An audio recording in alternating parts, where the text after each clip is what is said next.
लोग जानते हैं कि हाल ही में केंद्र की मोदी सरकार ने पेंशन स्कीम का ऐलान किया है, यानी कि यूपीएस का ऐलान किया है।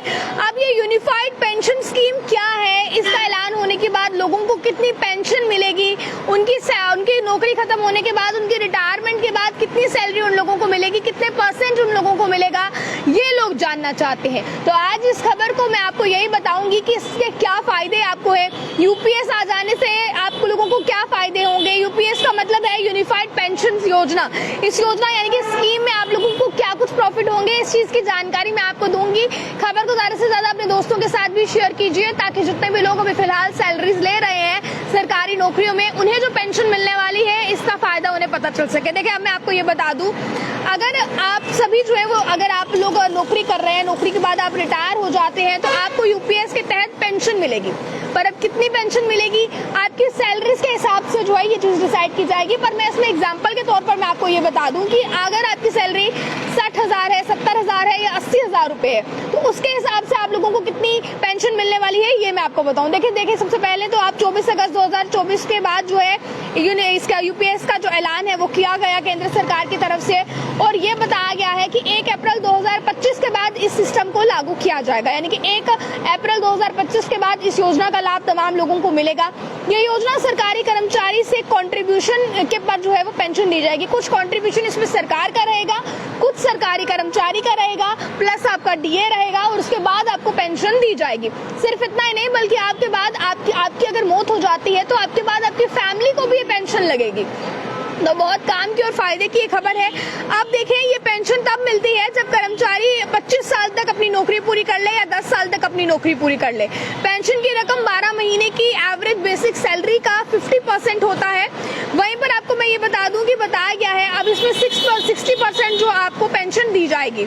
अब इसी के साथ अब इसके फायदे किस तरह से हैं, देखिए, पेंशन के तौर पर सरकार आपको 18% जो है इसमें आपकी कंट्रीब्यूशन रहती है, जबकि जो कर्मचारी है उसकी बेसिक सैलरी की कंट्रीब्यूशन प्लस डीए मिलाकर 10% का योगदान उसको देना है, और सरकार इसमें आपको 18% का योगदान देती है।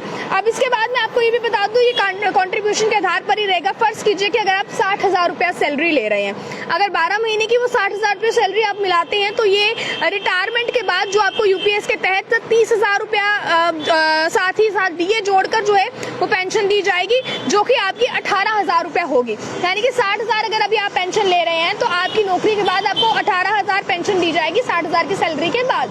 तो देखिए, ये डिपेंड करता है कि आप कितनी सैलरी ले रहे हैं, उस हिसाब से आपकी जो पेंशन है वो डिसाइड की जाएगी। बट ये खबर आपके लिए इसलिए भी जाना जरूरी है क्योंकि ये फैसला जो है ये कहीं ना कहीं आपके हक में है, आपके फायदे के लिए लिया गया है। इसके बाद इतना ही नहीं, बल्कि आप अपनी नौकरी पहले पूरी करते हैं, 25 साल तक आप अपनी सर्विसेज जो है वो देते हैं, 25 साल के बाद आपकी पेंशन लग जाती है। इस बीच अगर आपकी मौत हो जाती है तो ये पेंशन जो है वो आपकी फैमिली को भी ट्रांसफर हो सकती है, जो कहीं ना कहीं एक बहुत अच्छी खबर है। सरकारी कर्मचारियों के लिए भी अच्छी खबर है फिलहाल, क्योंकि पेंशन से लगातार अब इस लोकसभा में पेंशन की टेंशन कर रहे थे कि किस तरह से पेंशन लेनी है, या अगर हम अपनी ड्यूटीज देंगे तो क्या हमारा कोई आगे आने वाला फ्यूचर नहीं होगा। पर एक बार फिर मैं आपको बता दूं, केंद्र की मोदी सरकार ने इस चीज का ऐलान कर दिया है। अब इसे अप्रैल महीने 2025 से लागू भी कर दिया जाएगा। तो आप लोग किस तरह से देखते हैं, आप लोग क्या समझते हैं फिलहाल जो ये 1 अप्रैल के बाद लागू होने वाली स्कीम है, जिसकी जानकारी खुद प्रधानमंत्री ने दी है, और ये कहा है कि लोगों की भलाई के लिए चीज की जा रही है, लोगों को कहीं ना कहीं जो टेंशन थी अपनी पेंशन को लेकर उसके लिए किया जा रहा है। तो आप लोग किस तरह से देखते हैं, अपनी राय को रखिएगा कमेंट बॉक्स में। आप लोग देखते रहे अर्ली टाइम्स। मुझे कैमरा पर्सन गुलशन को दीजिए इजाजत। जय हिंद।